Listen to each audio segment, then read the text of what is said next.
Eamon Ryan, 30 seconds to introduce.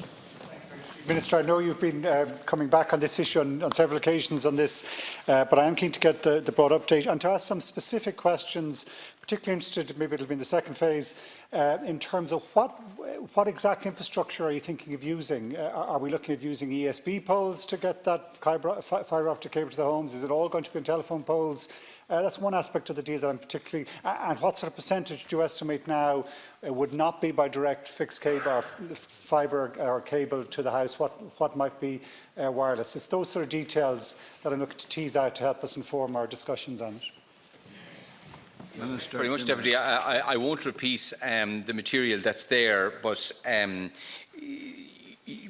I suffice it to say that we are at the final stage of evaluating this, and we had a debate the other night which raised a lot of concerns, and the reason why this work is going on is to tease out the issues around the robustness of technology and so forth.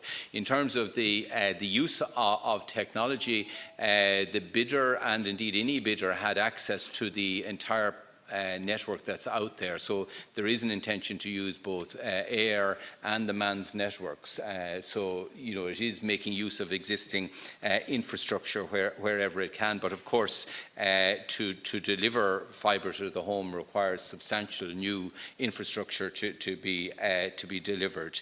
The vast majority will be fibre to the home. I think in the contract, or in the approach envisaged by the whole process has been 2 or up to 5%.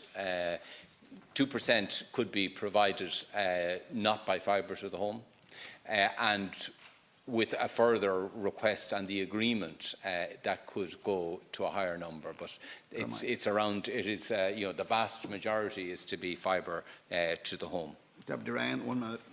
Minister, if I just tease out one issue, because as I said, one of the options, it seems to me, in this is that we would use the ESB poles rather than the telephone poles. And the thinking behind that is, if you just think long term, why would we maintain two mechanisms for delivering cable to a house? And if the ESB already had that capability, working with CSIRO to wrap fibre optic cables along a telephone around the electricity wires, we know that every single house has an electricity connection, so it's much easier to get access. There are difficulties with that in terms of you're going maybe across fields rather than along roadways, which the telephone poles tend to do.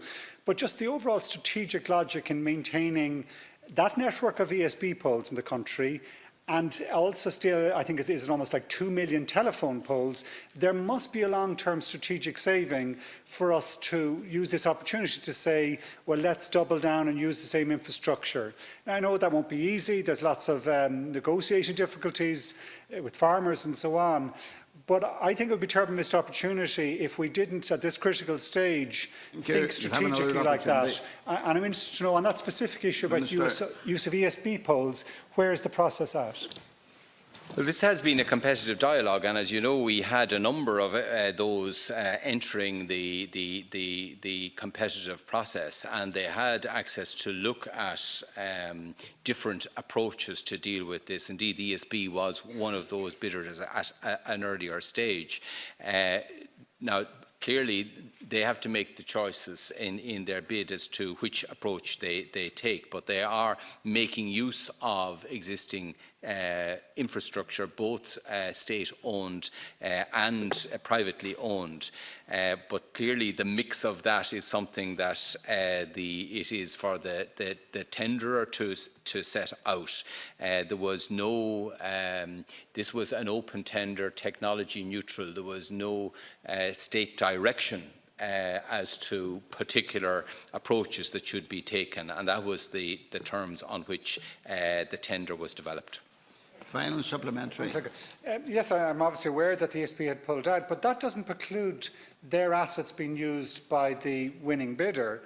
And I don't believe the department has a completely kind of stand back. I mean, yes, it's good that they'd be using MANs. It's obvious they would, given the history of the bidders. Yes, they may well use air tech poles as well.